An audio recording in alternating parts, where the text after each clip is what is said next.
మనందరి గురువారు బ్రహ్మర్షి పితామహ పత్రిజీ గారికి, స్వర్ణమాల మేడం గారికి ఆత్మ ప్రణామం తెలియజేసుకుంటూ, అలాగే నాకు ప్రతిరోజు ధ్యానము జ్ఞానం అందిస్తున్న గురు దంపతులు బ్రహ్మర్షి తటవర్తి వీరరావు గారు, బ్రహ్మ విద్య రాజలక్ష్మి మేడం గారికి ఆత్మ ప్రణామం తెలియజేస్తూ, జూమ్లో పాల్గొన్న మీ అందరికీ నమస్కారాలు. నా పేరు లక్ష్మారెడ్డి, జగిత్యాల నుంచి. నేను ఈరోజు ఎంచుకున్న టాపిక్ తటవర్తి వీరరావు రాసిన యోగుల సందేశాలు అనే పుస్తకం నుండి, అందులో సత్యసాయి బాబా ఇచ్చిన సందేశం గురించి ఈరోజు నేను నాకు అర్థమైన విధంగా వివరిస్తాను మీకు. అసలు యోగీశ్వరులు అంటే సామాన్యమైన వారు కాదు, వాళ్ళు గొప్పవారు. వారిని బుద్ధుడు ఏమన్నారంటే ఉత్తమ పురుషులు అన్నారు, శ్రీకృష్ణ వారు పండితులు అన్నారు, అదే మన పత్రి సార్ అయితే యోగీశ్వరుడు అని అన్నారు. సో వారంతా సృష్టిలో గొప్ప గొప్ప స్థితికి ఎదిగిన వారు. వాళ్ళ లక్ష్యం ఏంటి అంటే ఈ సృష్టి అంటే అందరూ ఆ గొప్ప స్థితికి ఎదగాలని, ఆ స్థాయికి రావాలన్నదే వారి లక్ష్యం. అందుచేత ఆ స్థాయికి చేరుకోవాలంటే వారు ఏం చెప్పారో, ఏం చేయాలో సామాన్య మానవులకి సూచించారు, బోధించారు. వాటి గురించే ఇప్పుడు మనం తెలుసుకుంటాం. పత్రి గారు భూమి మీదకి వచ్చిన కారణం కూడా అదే. అంటే ఆత్మజ్ఞానంతో ఉన్నవారిని అజ్ఞానంలో ఉన్నవారిని జ్ఞానవంతులను చేయడానికి ఆయన జీవితం అంతా శ్రమించారు. ఆయన జీవించి ఉన్నంత కాలం అహర్నిశలు కృషి చేశారు. అందుచేత వారు అంటే యోగీశ్వరులు చెప్పిన సందేశాలు బాగా అవగాహన చేసుకొని ఆచరిస్తారో వారికి తిరుగు ఉండదని చెప్పారు. వారు కూడా యోగేశ్వరులు అవుతారు, గొప్పవారు అవుతారు. అందుకే మనం ఇంతలా అంటే ప్రతిరోజు ఇలా జూమ్లలో కానీ అంటే గురువుల ద్వారా కానీ పుస్తకాలు చదివి చాలా మనం తెలుసుకుంటున్నాము, అధ్యయనం చేస్తున్నాము. పత్రి గారు ఒక సందర్భంగా చెప్పారు ఏమనంటే, నేను చెప్పేది నేనేం కొత్తగా చెప్పట్లేదు, ఇవన్నీ ఇంతకుముందు యోగులు పండితులు చెప్పినవే నేను ఇప్పుడు మీకు మళ్ళీ వివరిస్తున్నాను అని చెప్పారు. సో అంటే అవి ఎంత గొప్పవో, యోగులు చెప్పిన సందేశాలు ఎంత గొప్పవో మనం అర్థం చేసుకోవాలి.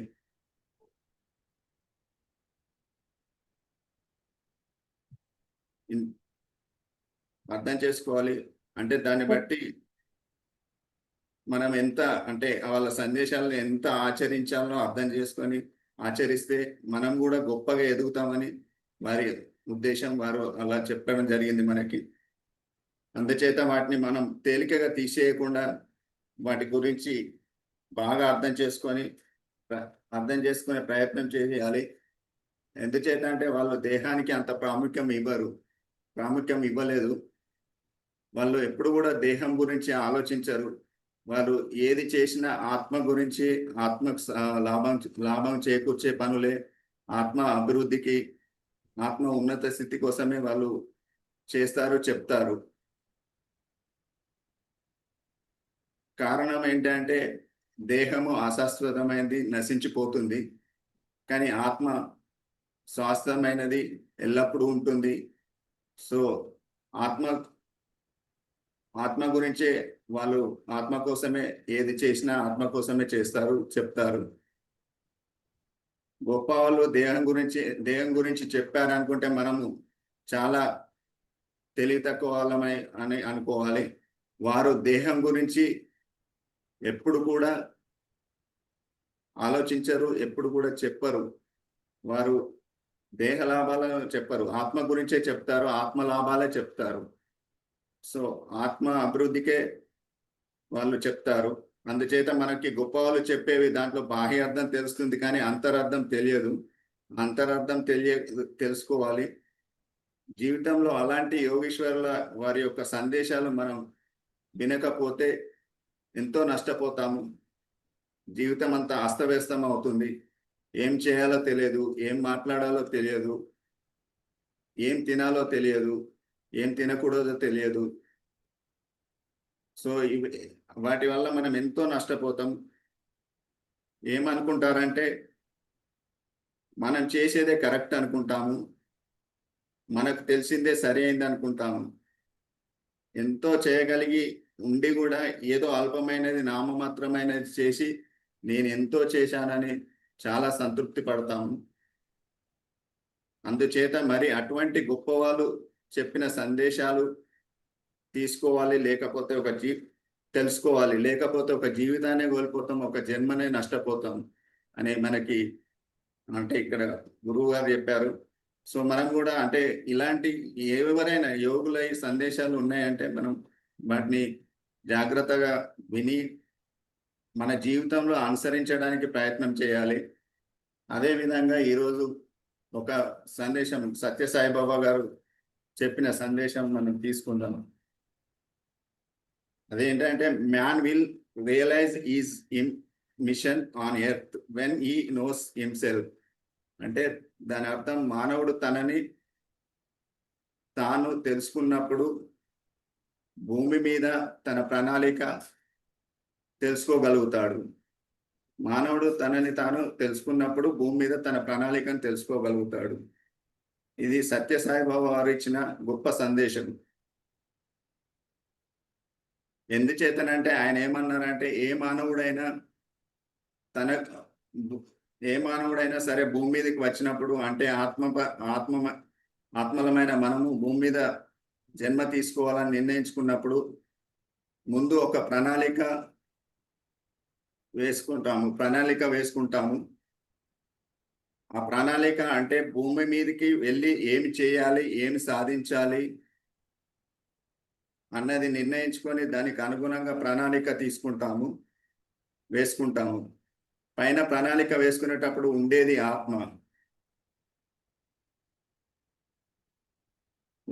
ఆత్మ. అందుచేత ఆత్మకు లాభం కలిగించే పనులే చేయాలని, ఆత్మ ఇంకా ఉన్నత లోకాలు చేరుకోవాలని, ఇంకా గొప్పగా ఎదగాలని, మనము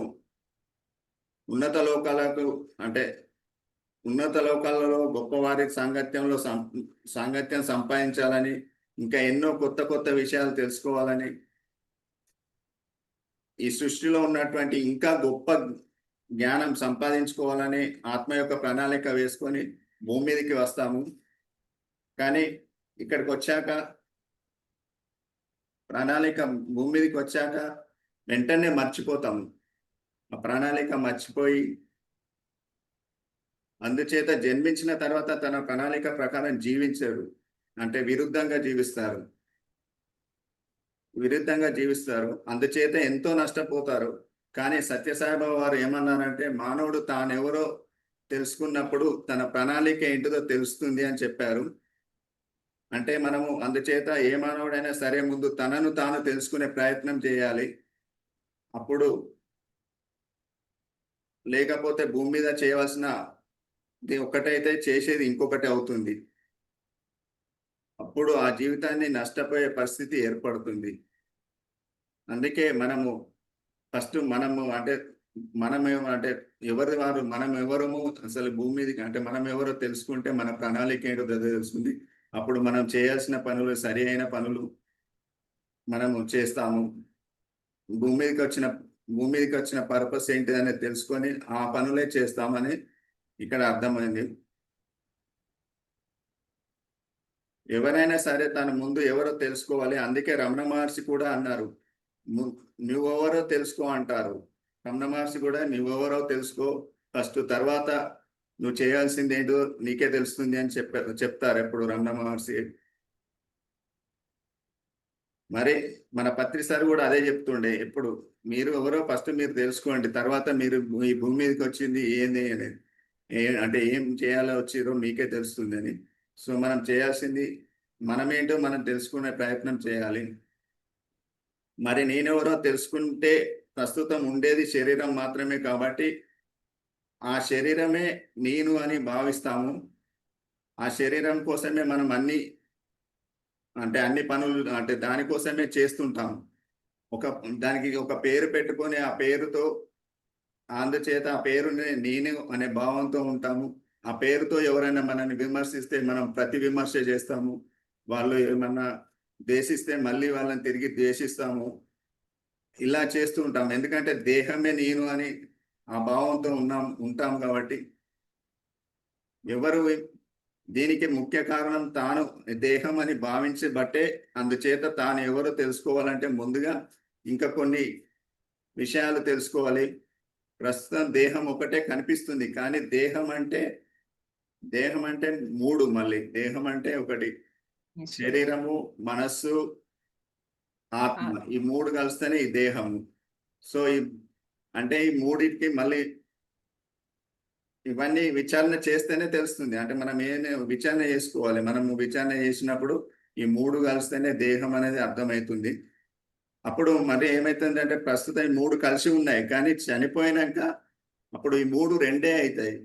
ఒకటి దేహము, రెండోది ఆత్మ.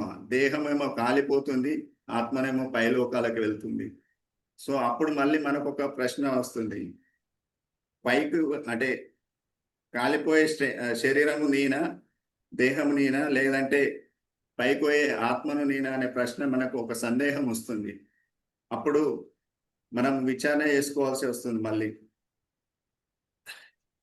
విచారణ చేసుకొని ఇక్కడ ముందు ఇంకో విషయం నిర్ధారణ చేసుకోవాలి. అంటే అసలు మానవులకి ఇంకా జన్మలున్నాయా? జన్మలున్నాయా? ఉంటే జన్మలు దేహానికి ఉన్నాయా? ఆత్మకు ఉన్నాయా? అనేది కూడా తెలుసుకోవాలి. సో, దేహము కాలిపోతుంది కాబట్టి దేహానికి జన్మలు లేవు అని అర్థమైపోతుంది. అంటే ఉండేది ఆత్మనే. ఆత్మకి జన్మ ఉంటుంది. కాబట్టి మనం ఇక్కడ ఇంకోటి అందరూ అంటే తెలుసుకుంటారు. తెలుసుకొని అంగీకరిస్తారు. అంటే మానవులకి ఇంకా జన్మలు ఉన్నాయని అంగీకరిస్తారు. కానీ అంగీకరిస్తారు. హిందువులు ఎట్లా అంటే కర్మకాండ చేసి అంటే వారు ఇంకా బతికే ఉన్నారని వారికి కర్మకాండాలు చేస్తూ ఉంటారు. ఇంకా భగవద్గీతలో కూడా చాలా సందర్భాల్లో జన్మలు ఉన్నాయని వివరించడం జరిగింది. సో, అందుచేత ప్రతి ఒక్కరికి ఇంకా జన్మలు ఉన్నాయని తెలుసుకోవచ్చు. మరి ఇంకా జన్మలు ఉంటే ఉండేది ఆత్మ. అందుచేత ఉండే ఆత్మనే తాను అని తెలుస్తుంది. ఉండే ఆత్మనే తాను అని తెలుస్తుంది. కానీ తాను దేహము అయితే దేహం కాలిపోతుంది. అందుచేత దేహం లేనట్టే. తాను దేహమైతే దేహం కాలిపోతుంది కాబట్టి దేహం లేనట్టే. అందుచేత తాను దేహమైతే ఇంకా జన్మలు లేనట్టే అని ప్రతి ఒక్కరు ఇంకా జన్మలు ఉన్నాయని ఒప్పుకుంటారు. అందుచేత ఉండేటటువంటి ఆత్మే తాను అని అర్థమవుతుంది. అందుచేత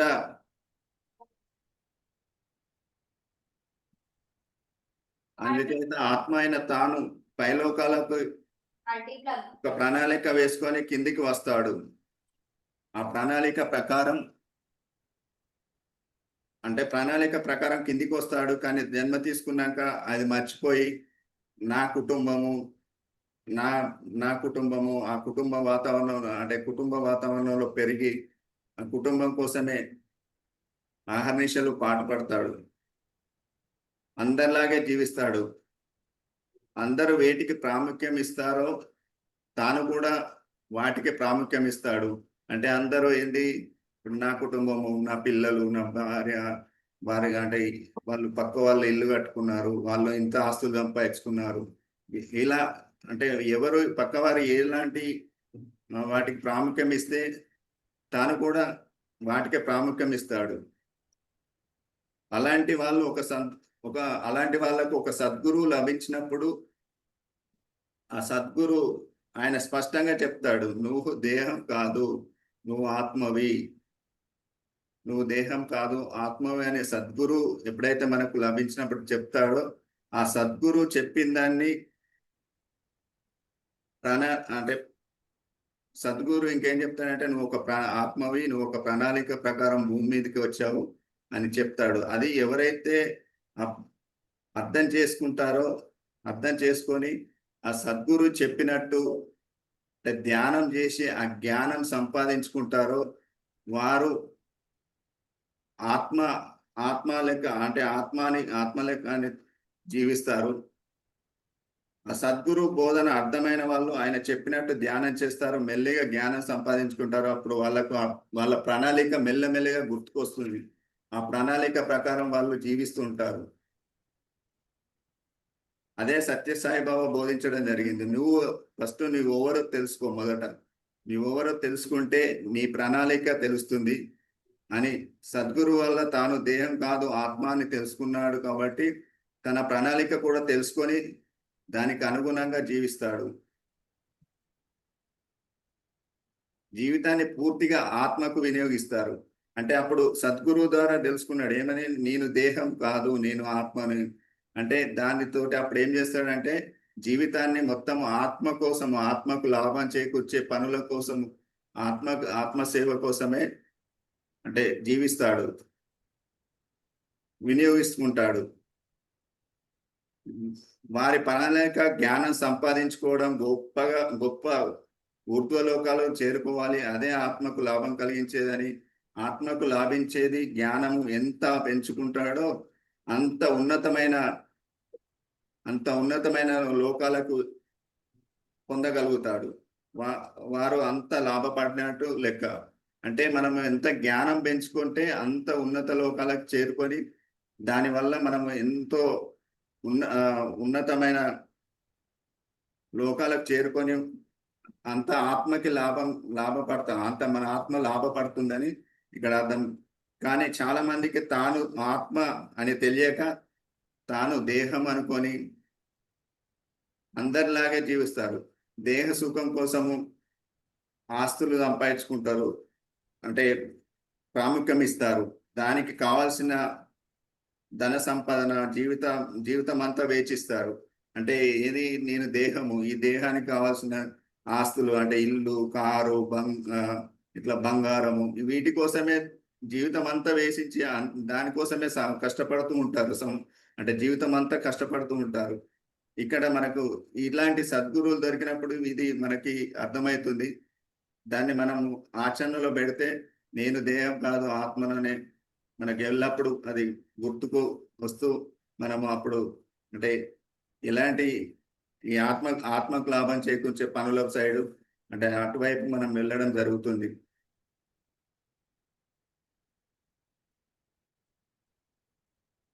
దేహం కాదు ఆత్మానికి, కానీ అప్పటికే అంతా అయిపోతుంది. అప్పుడు ఇంకా చేసేది ఏముండదు.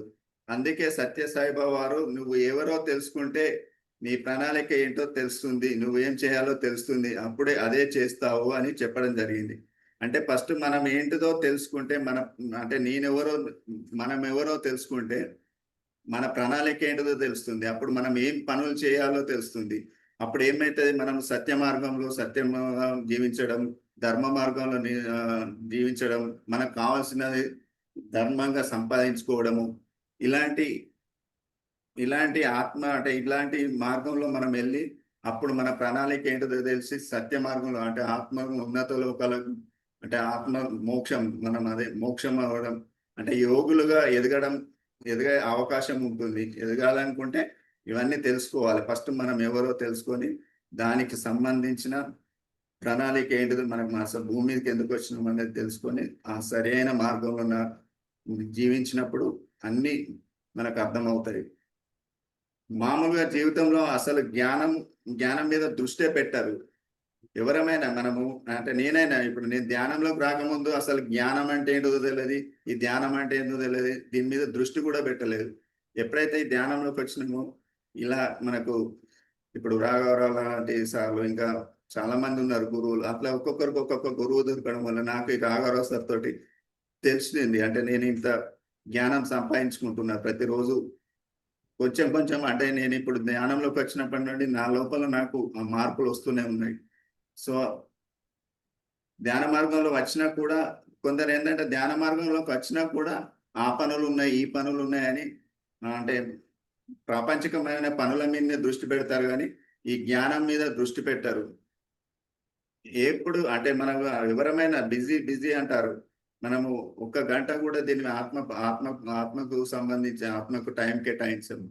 సో, అలా చేస్తూ ఉంటారు. కొందరు కొందరు ఏం చేస్తారంటే కొందరు ధ్యానం చేస్తారు. శాకాహారాల్లో పాల్గొంటారు. కొన్ని బుక్స్ చదువుతారు. కానీ ఆ జ్ఞానం ఇంకా జ్ఞానం సంపాదించుకునే జ్ఞానం వైపు వెళ్ళలేరు. ఆ జ్ఞానం సంపాదించుకోవడానికి అంటే ముందుకు వెళ్ళకుండా నేను ధ్యానం చేస్తున్నా. ఇదే నాకు గొప్ప అని అట్లా అనుకుంటారు. కానీ దానికన్నా ముందు మనం అందరం ఏంటంటే మన ప్రణాళిక ఏందంటే భూమి మీదకి వచ్చిన ప్రణాళిక జ్ఞానం సంపాదించుకోవాలి. ఆ జ్ఞానం సంపాదించుకొని ఊర్ధ్వలోకాలకి వెళ్ళాలి. అది మన ప్రణాళిక. అందరి ప్రణాళిక అదే ఉంటుంది. కానీ అంటే కొందరు ఫస్ట్ వచ్చిన వాళ్ళకి అవి అవసరమే. శాకాహార ర్యాలీలు అన్నీ అవసరమే. కానీ అక్కడే ఆగిపోకుండా ఇంకా, ఇంకా ఇందులో ఏముంది? ఇంకా జ్ఞానం పెంచుకోవాలి. ఎట్లా పెంచుకోవాలి? అంటే అవి అవన్నీ మనది ఎవరిది వాళ్ళు అన్వేషణ చేసుకొని, విచారణ చేసుకొని ముందుకెళ్ళాలి. నేనైతే ఇప్పుడు అదే చేస్తున్నా. నేను స్టార్టింగ్‌లో వచ్చినప్పుడు నేను ఎక్కువ ధ్యానము, శాకాహార ర్యాలీలు, సేవ చేయడము వీటిలలో ఎక్కువ పాల్గొన్నా. అంటే ఇప్పుడు కూడా వీటిలలో పాల్గొంటున్నా. వీటిలలో పాల్గొంటూ ఇప్పుడేంటంటే నాకు రాఘవరావు సార్ క్లాసులు జూమ్‌లో వినడం, పాల్గొనడం వల్ల నాకు కొంచెం తెలుస్తుంది. ఇంకా నేను ఇది చేయాల్సింది ఇంకా జ్ఞానం కోసం. నేను వచ్చింది జ్ఞానం కోసం కాబట్టి జ్ఞానం సంపాదించుకోవాలి. ఆ జ్ఞానం ఉంటే అన్నీ ఇంకా ఏది అవసరం లేదు అనే తెలుసుకుంటున్నా. ఆ కోణంలో నేను తెలుసుకొని అందులోనే ఆ ప్రయత్నం చేస్తున్నాను. కానీ ఎవరైనా చేయాల్సింది తన ప్రణాళిక ప్రకారం జ్ఞానం సంపాదించుకొని ఊర్ధ్వలోకాలు చేరుకోవాలి. అంతేకాని జ్ఞానం లేకుండా పై లోకాలకు వెళ్ళిన ఉన్నతమైన లోకాలను పొందలేరు. ఎలా పొందుతారు? గొప్ప స్థితి కూడా చేరుకోలేరు. గొప్ప స్థితి చేరుకోవాలనన్నా కూడా మనము ఆ జ్ఞానం సంపాదించుకొనే పోవాలి భూమి మీద. లేదంటే మళ్ళీ జన్మ తీసుకోవాలి, మళ్ళీ రావాలి, మళ్ళీ నేర్చుకోవాలి. మళ్ళీ ఎప్పుడైనా మనం ఏ జన్మలో అయినా ఖచ్చితంగా చివరికి నేర్చుకోవాల్సింది జ్ఞానమే. ఆ జ్ఞానం నేర్చుకోవాలంటే ఇప్పుడు మనకు తెలిసిన దాన్ని మనం నేర్చుకోవడానికి ప్రయత్నం చేయాలి. అందుకే సత్యసాయి బాబా వారు నువ్వు ఏ ఉద్దేశంతో భూమి మీదకి వచ్చావో ఆ ప్రణాళిక నీకు అర్థం కావాలి. ఆ ప్రణాళిక అర్థం కావాలి. అట్లే ముందు నువ్వు ఎవరో తెలుసుకో. అప్పుడే నీ ప్రణాళిక ఏంటో నీకు తెలుస్తుంది అని చెప్పారు. ఎంత అద్భుతమైన సందేశం. నువ్వు తెలుసుకుంటేనే నీ ప్రణాళిక ఎలా తెలుస్తుంది? నువ్వు తెలుసుకోకుండా నీ ప్రణాళిక ఎలా తెలుస్తుంది? చాలా మంది నేను ఆత్మననే సంగతి నాకు తెలుసండి అంటారు. కానీ నువ్వు ఆత్మవని తెలిస్తే సరిపోతుందా? ఆత్మపరమైన ఆత్మకు సంబంధించిన పనులు ఏం చేస్తున్నావు? అది మనం విచారణ చేసుకోవాలి. ఆత్మ అని చెప్పుకోగానే సరిపోదు. నేను ఆత్మని అని అందరూ అంటారు. అందరూ చెప్పుకుంటారు. నేను కూడా అట్లనే చెప్పుకుంటాను. కానీ ఆత్మనని చెప్పుకునడం కన్నా ఆత్మపరమైన పనులు ఏం చేస్తున్నావు? ఆత్మ అని తెలిస్తే సరిపోతుంది. ఆత్మ అన్నట్లు నువ్వు జీవించాలి. నీ అసలు నువ్వు రోజులో ఆత్మ కోసం ఎంత సమయం కేటాయిస్తున్నావు? అది కూడా మనము చూసుకోవాలి. ఆత్మ కోసం ఏమన్నా మనం టైం కేటాయిస్తున్నామా? మనం ఎప్పుడైనా ప్రాపంచికంగా ధన సంపాదన కోసమే పరుగులెత్తుతున్నాం గానీ, ఆత్మ కోసం ఎంత టైం కేటాయిస్తున్నాం అనేది కూడా మనం తెలుసుకోవాలి. అంటే మనది మనమే విచారణ చేసుకోవాలి. ఎవరు కూడా మనకి అది చెప్పరు. మనమే తెలుసుకోవాలి. ఎంతసేపు నా బాధ్యతలు, నా పనులు, ఈ పనులే చేస్తావు కానీ ఆత్మకి ఎక్కడ పట్టించుకోవు. అదే గదా! మనం ఎప్పుడు గూడా ఆత్మ గురించి ఎప్పుడు పట్టించుకోం. నాకు ఈ పనుంది, ఆ పనుంది, ఇక్కడ ధ్యానం క్లాస్ ఉంది పోదాం అన్నా గూడా, నాకు ఆడ పనుంది, ఈడ పనుంది అనే పోతాం. ఎప్పుడు ఒక వారంలో ఒక్కరోజు గూడా మనం ధ్యానం కోసం చాలా తక్కువ మంది అంటే ఒక్కరోజు గూడా టైం కేటాయించలేదు. నాకు టైం లేదంటారు.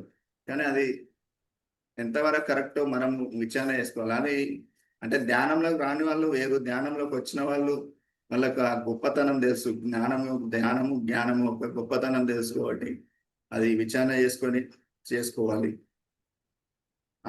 అందుకే మనకి అందుకే రాఘవరావు సార్ కూడా ఎప్పుడు చెప్తాడు, నువ్వు దేహం కాదు ఆత్మవు. పత్రి సార్ కూడా చెప్తాడు, రాఘవరావు సార్ కూడా చెప్తాడు, నువ్వు దేహం కాదు ఆత్మవు అని. ప్రతిరోజు నువ్వు గుర్తు చేసుకోవాలి. అప్పుడే నువ్వు ఉన్నత స్థానానికి ఎదుగుతావు. నువ్వు ఆ జ్ఞానం వైపు ప్రయత్నం చేస్తావు అని సార్ చెప్తుంటాడు. అందుకని ఆత్మ తెలిస్తే సరిపోదు, ఆత్మని దాని అర్థము చేసుకోవాలన్నదే గురువు చెప్పేది. తెలుసుకోవడం వేరు, అర్థం చేసుకోవడం వేరు. ఆత్మని తెలుసుకోవడం వేరు, దాన్ని అర్థం చేసుకోవడం వేరు.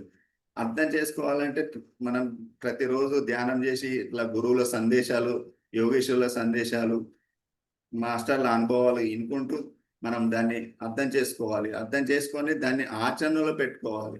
ఆచరణలో పెట్టామంటే దాన్ని మనం ఆచరించడం, ఆత్మకు సంబంధించిన పనులు చేయడం, సేవ చేయడం, ఇలాంటివి చేసుకుంటూ పోతే మనము తప్పనిసరిగా ఎదుగుతాం. అంటే గొప్ప యోగీశ్వరులుగా మనం కూడా ఎదుగుతాం అని మనకి పత్రిసారి చెప్పాడు. అలాగే సత్యసాయిబాబు కూడా అదే చెప్తున్నాడు. అందుచేత అందుచేత మనము ఆ జ్ఞానం ఎంత సంపాదించుకుంటే అంత ఉన్నత లోకాలు పొందగలుగుతాము, గొప్ప వాళ్ళం అవుతాం. భూమి మీదకి వచ్చి చేయవలసిన పని చేసి వెళ్ళిపోతాము. ఎలా అంటే మనము ఆ జ్ఞానం సంపాదించుకుంటే మనం భూమి మీదకి వచ్చిన పని ఏంటిది, మనం చేయాల్సింది ఏంటిదో తెలుసుకొని అది చేసి ఆ పని కంప్లీట్ చేసుకొని మళ్ళీ మనము పైలోకాలకి వెళ్తాము. అప్పటి వరకు మనము జన్మలు తీసుకుంటూనే ఉంటాము, మళ్ళీ జ్ఞానం కోసం మళ్ళీ ప్రయత్నాలు చేస్తూనే ఉంటాము. ఎప్పుడైతే మనము ఆ జ్ఞానం సంపాదించుకొని ఉన్నత లోకాలకు చేరుకుంటామో అప్పుడే మనము ఈ జ్ఞానము అంటే మళ్ళీ ఊర్ధ్వలోకాలకు చేరుకుంటాం. లేదంటే మళ్ళీ జన్మలు తీసుకోవాలి, మళ్ళీ అది చేయాలి. అలాగే మనకి ఇంకోటి ఏంటంటే పత్రి సారు, రాఘవరావు సార్ కూడా ఒకటి చెప్తాడు ఎప్పుడు. పత్రి సార్ 20 సంవత్సరాల క్రితం పత్రి సార్ పరిచయం అయినప్పుడు రాఘవరావు సార్కి అదే చెప్పిండాడు. ఏమని? నువ్వు దేహం కాదు, నువ్వు ఆత్మ అని. అప్పుడు సార్ ఏం చేసిండు రాఘవరావు సార్, ఇదేంటి సార్ ఇట్లా అంటున్నాడు, నేను దేహం కాదంటున్నాడు, ఆత్మ అంటున్నాడు, ఈ ఆత్మ ఏంది అని విచారణ చేసిండట. విచారణ చేసి దాని గురించి బాగా శోధించి అది ఏంటిది అసలు అన్ని తెలుసుకొని అప్పుడు దాని అర్థం తెలుసుకొని ఆత్మ గురించి తెలుసుకొని నేను ఆత్మను అని తెలుసుకొని అర్థం చేసుకొని అప్పుడు వరకు సారు ఎన్నో వ్యాపారాలు చేస్తుండేవారు. అవన్నీ వదిలేసారు. అప్పుడు అన్నీ వదిలేసి నేను చేయాల్సింది ఇది కాదు, నేను చేయాల్సింది, నేను సంపాదించుకోవాల్సింది జ్ఞానము అనే జ్ఞానం సంపాదించుకోవడానికి ఎంతో కష్టపడ్డారు. ఇప్పుడు ఆ విధంగానే ఆ స్థాయిలో ఇప్పుడు ఒక గురువు లెక్క అంటే ఒక యోగి లెక్క సార్ ఇప్పుడు మనకు బోధిస్తున్నారు. ఆ జ్ఞానం అంత సంపాదించుకున్నాడు కాబట్టి ఇప్పుడు మనకు ఎంత బోధిస్తున్నారు. సో రాఘవరావు సార్ అదే చెప్తున్నాను, నేను చేశాను, నేను కష్టపడ్డాను, మీరు కూడా కష్టపడితే మీరు కూడా ఎదుగుతారు, మీరు దేహం కాదు, మీరు కూడా ఆత్మ అని మేడం సార్ ఎప్పుడు ప్రతిరోజు జూమ్లో ఇదే గుర్తు చేస్తూనే ఉంటారు. సో మనము అలాంటి యోగుల అంటే అలాంటి గురువులు దొరికినప్పుడు వాళ్ళ సందేశాలను వాళ్ళు చెప్పేది ఆచరించాలి. వాళ్ళ దగ్గర మనం నేర్చుకోవాలి, చాలా నేర్చుకోవాలి. ఎవరైనా అంటే ఇప్పుడు నాకు రాఘవరావు సార్, రాజలక్ష్మి మేడం నచ్చినట్టు మీకు ఇంకొకరు నచ్చవచ్చు. ఎవరైనా మీకు ఆ జ్ఞానం అందించే గురువు దొరికినప్పుడు నేర్చుకోవడానికి ప్రయత్నం చేయాలి. అట్లా చేసినప్పుడు మనము ఎంత అంటే మనం కూడా ఒక గొప్ప వ్యక్తిగా, గొప్ప యోగిగా ఎదుగుతామనేది అంటే నాకైతే ఇప్పుడిప్పుడు అర్థమవుతుంది. అలాగే మనం ఇవన్నీ చేయాలంటే మనకి పత్రి సారు ఎప్పుడు ఒకటే చెప్తాడు, మనకు కావాల్సింది ఏంటిది, బతకడానికి ఒక రొట్టె ముక్క, ఆవకాయ తొక్క అని. అంటే అవి సరిపోతాయి మనకు తినడానికి, మనకి అది ఒకటి మనం జీవించడానికి. మనకి అంటే మన ఈ శరీరము ఆరోగ్యంగా ఉండాలి. మన శరీరం ఉంటేనే కదా మనం ధ్యానం చేయడానికైనా దేనికైనా. అందుకే పత్రి సార్ చెప్పేది ఏంటంటే మనకు ఒక రొట్టె ముక్క, ఆవకాయ తొక్క సరిపోతుందని. సో అది బాగా మనము అంటే దృష్టిలో పెట్టుకొని ఆ విధంగా మనం ముందుకు వెళ్ళాలి. ఇంకో పత్రిక గారు ఏం చెప్పారంటే ధ్యానం చేయడం కాదు, జ్ఞానం సంపాదించుకోవడం మీద దృష్టి పెట్టాలని ఎప్పుడు చెప్తుంటారు. జ్ఞానం సంపాదించాలంటే పత్రిక గారు 4 విషయాలు చెప్పారు. అవి ఇప్పుడు ఏంటి అంటే శ్వాస మీద ధ్యాస ఉంచి ఎవరైతే గంటలు గంటలు ధ్యాన సాధన చేస్తారో వారు, ఇంకోటి అదే విధంగా శాకాహారము, శుద్ధ సాత్వికమైన శాకాహారము తీసుకొని ఎవరైతే చాలా స్ట్రిక్ట్గా ఈ శాకాహారం అంటే ఆహార విషయంలో చాలా స్ట్రిక్ట్గా ఉండి శ్వాస మీద ధ్యానం చేస్తారో వారు అలాగే ఎవరైతే యోగుల పుస్తకాలు, ఆత్మజ్ఞానుల పుస్తకాలు, ఆత్మజ్ఞానానికి సంబంధించిన పుస్తకాలు, యోగుల పుస్తకాలు అంటే చదివి, అలాగే ఉపనిషత్తులు, భగవద్గీత ఇలాంటి పుస్తకాలు చదివి స్వాధ్యాయం చేస్తారో వారు ఉన్నతంగా ఎదుగుతారు. అంటే వారు గొప్ప యోగులుగా తయారవుతారని పత్రి సార్ చెప్పారు. ఎవరైతే ఆత్మజ్ఞానం గురించి బోధిస్తారో వారి సందేశాలు వినాలి. ఆత్మజ్ఞానం గురించి ఎవరు బోధించినా వారి సందేశాలు వినాలి. అందులో మనకు ఖచ్చితంగా అందులో మనకు ఎంతో కొంత జ్ఞానం దొరుకుతుంది కంపల్సరీ. అందుకే ప్రతి ఒక్కరు పత్రి సార్ అదే చెప్తారు, ఎప్పుడు అందరి అనుభవాలు వినాలి, అందరి సందేశాలు వినాలని. సో అది ఇంకొకటి, ఈ మార్గంలో చేసే సేవ, జ్ఞానం సంపాదించుకోవడం అంటే ఈ మార్గంలో ధ్యానంలోకి వచ్చినాక ఈ మార్గంలో మనం ఇంకా ఎదగాలంటే జ్ఞానం సంపాదించుకోవడము, ఆ సంపాదించుకున్న జ్ఞానాన్ని 10 మందికి పంచడం, ఇది బోధించడం, ఇది మనము ఇవి 4 చేస్తే ఉన్నతమైన గొప్ప వ్యక్తులుగా, గొప్ప యోగులుగా ఎదుగుతాం. ఇందులో మళ్ళా సేవలో ఇది అన్నిటికన్నా సేవలు అంటే ఇప్పుడు మనము చేస్తున్నాము సేవలు, ఆ సేవలలో అన్నిటికన్నా ఉత్తమమైన సేవ అంటే ఇదే. ఇది జ్ఞానం పంచడం, జ్ఞానం బోధించడం, నలుగురికి జ్ఞానం బోధించడం ఉత్తమమైన సేవ అని పత్రి సార్ చెప్పారు. పత్రి గారు పంచింది పెంచబడుతుందని కూడా చెప్పారు. అంటే మనం ఏది పంచుతామో అది పెంచబడుతుంది. అంటే దాచుకుంటే దోసుకోబడుతుంది, పంచితే పెంచబడుతుంది. అది జ్ఞానమే కానీ, ధనమే కానీ, ఏదైనా కానీ. సో ఇంత మంచి అంటే మనకి పత్రి సార్ దొరకడం మన అందరి అదృష్టం. పత్రి సార్ ఉన్నప్పుడు మనం ఈ భూమి మీదకి రావడం. సో అలాంటి ఒక సద్గురు మనకు ఎంత అంటే అన్ని ఇట్లా మనకు అరటిపండు ఒలిసి నోట్లో పెట్టినట్టు ఇంత సింపుల్ గా అన్ని చెప్పారు. సో మనం ఆచరించడము, మనకు ఉన్న సమయాన్ని అందులో ఎంత సమయం ఉంటే అంత, అంటే మనము ఇటు సంసారం చూసుకుంటూ దీనికి కూడా కొంచెం టైం కేటాయించుకుంటూ ప్రతిరోజు ధ్యాన సాధన చేస్తూ ఆత్మజ్ఞానానికి సంబంధించిన సందేశాలు ఇలా జూమ్లలో పాల్గొని ఎవరికి ఏ టైంలో దొరికితే ఆ టైంలో పుస్తకాలు చదవడం కానీ, ధ్యానం చేయడం కానీ చేస్తే ఎంతో ఉన్నతమైన స్థితికి ఎదుగుతామనేది నాకైతే చాలా అర్థమైంది.